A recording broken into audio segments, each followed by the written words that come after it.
അസ്സലാമു അലൈക്കും. നമസ്കാരം. ഞാനിപ്പോൾ സൗദി അറേബ്യ പ്രവാസികളുടെ പ്രധാനപ്പെട്ട കാര്യം കേട്ടോ.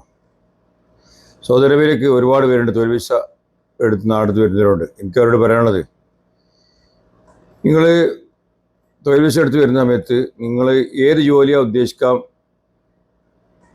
ഉദ്ദേശിക്കുന്നത് വെച്ചാൽ അതിൻ്റെ പ്രൊഫഷൻ എടുത്ത് വരിക. നിങ്ങൾ പലതരത്തിലുള്ള പ്രൊഫഷൻ എടുത്ത് വരും. ഇപ്പോൾ ബൂഫിയൻ്റെ പ്രൊഫഷൻ, കോഫി ഷോപ്പിലെ പ്രൊഫഷനൊക്കെ ഉള്ള നിങ്ങൾ വിസ എടുത്ത് വരും. ഇവിടെ എത്തിയിട്ട് നിങ്ങൾ കമ്പനിയിലേക്കും മോസസിലേക്കും മാറാൻ ശ്രമിക്കുമ്പോൾ അത് മാറാൻ പറ്റില്ല. പഴയ കാലത്തൊക്കെ ഏത് പ്രൊഫഷൻ എടുത്ത് വന്നാലും അത് ഏത് മോസയിലേക്കും ഷെരിക്കയിലേക്കും മാറാനുള്ള സൗകര്യം ഉണ്ടായിരുന്നു. ഇപ്പോൾ അത് അതിൻ്റേതായ CR ആയിരിക്കണം, സിജിയിലുണ്ടെങ്കിലേ മാറുള്ളൂ. നിങ്ങളിപ്പോൾ ഏറ്റവും നല്ലത് എന്താ വെച്ചാൽ ലേബറായിട്ടുള്ള പ്രൊഫഷന്, ആമിൽ തൻസീൽ, ലോഡിങ് അൺലോഡിങ്, ഇത് എടുത്തു വരാൻ നല്ലതാണ് എനിക്ക് അഭിപ്രായം. കാരണം അത് എടുത്തു കഴിഞ്ഞാൽ എവിടേക്കും മാറാനുള്ള സൗകര്യമുണ്ട്. അതേപോലെ നിങ്ങൾ AV ലൈസൻസ്, AV വണ്ടി ഓടിക്കാനുള്ള ഉറപ്പിച്ച് വരുന്ന ആളാണെങ്കിൽ AV ലൈസൻസിൻ്റെ തന്നെ അതേ പ്രൊഫഷൻ എടുത്തു തരിക.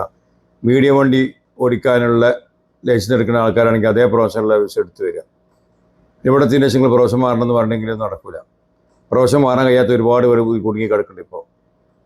അതുകൊണ്ട് എനിക്ക് പറയാനുള്ളത്, നിങ്ങൾ എന്ത് ജോലിയാണ് ഉദ്ദേശിക്കുന്നത് വെച്ചാൽ ആ ജോലിക്കനുസരിച്ചുള്ള വിസ ആദ്യം തന്നെ എടുത്തു വരിക നല്ലതാണ് എൻ്റെ അഭിപ്രായം.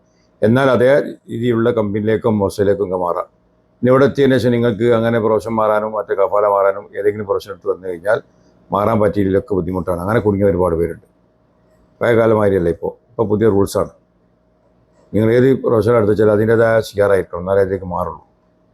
ഏറ്റവും നല്ലത് നിങ്ങൾ ലോഡിങ് ആ പ്രൊഫഷൻ എടുത്ത് വരും, എന്നാൽ എവിടേക്കും മാറാം. അല്ലാതെ നിങ്ങൾ എടുത്തു കഴിഞ്ഞാൽ ബുദ്ധിമുട്ടാണ്. അതേപോലെ ഈ മന്ദൂപ്പ് മുസ്തരിയാത്ത് ഇങ്ങനത്തെ സർട്ടിഫിക്കറ്റൊക്കെ ഉള്ള എടുത്തു വന്നു കഴിഞ്ഞാൽ അത് സ്വദേശിവൽക്കരണത്തിൽ പെട്ടതാണ് കൂടുതലും. പിന്നെ ഹോസ്പിറ്റാലിറ്റിൻ്റെ ഒക്കെ വരികയാണെങ്കിൽ നിങ്ങൾ പിന്നെ സർട്ടിഫിക്കറ്റൊക്കെ ഉള്ളവർക്കൊക്കെ തന്നെ ഹോസ്പിറ്റലിലേക്ക് തന്നെ മാറാം, അതിന് തടസ്സങ്ങളൊന്നുമില്ല. പിന്നെ മറ്റേ വിസക്കൊക്കെ വരുന്നവർക്ക്. അല്ല, നിങ്ങൾ ഏതെങ്കിലും പ്രൊഫഷനൊക്കെ എടുത്തു വന്നു കഴിഞ്ഞാൽ ഇവിടുത്തെ മാറാൻ കഴിഞ്ഞില്ലെങ്കിൽ അതായത് CR അല്ലെങ്കിലൊക്കെ ബുദ്ധിമുട്ടാണ്. ഏറ്റവും നല്ലത് ലോഡിങ് അൺലോഡിങ് എടുത്തു വരാം. സാധാ സർട്ടിഫിക്കറ്റ് ഒന്നും ഇല്ലാത്ത ആളുകളാണെങ്കിൽ ലോഡിങ് അൺലോഡിങ്ങിൽ സാധാരണ ആമിൽ തൻസീലുള്ള പ്രൊഫഷൻ എടുത്തു വരാം, എന്നാലും എവിടേക്കും മാറാം. മറക്കണ്ട. ഓക്കെ, എന്ത് സംശയം എടുക്കാം. അസ്സലാമു അലൈക്കും.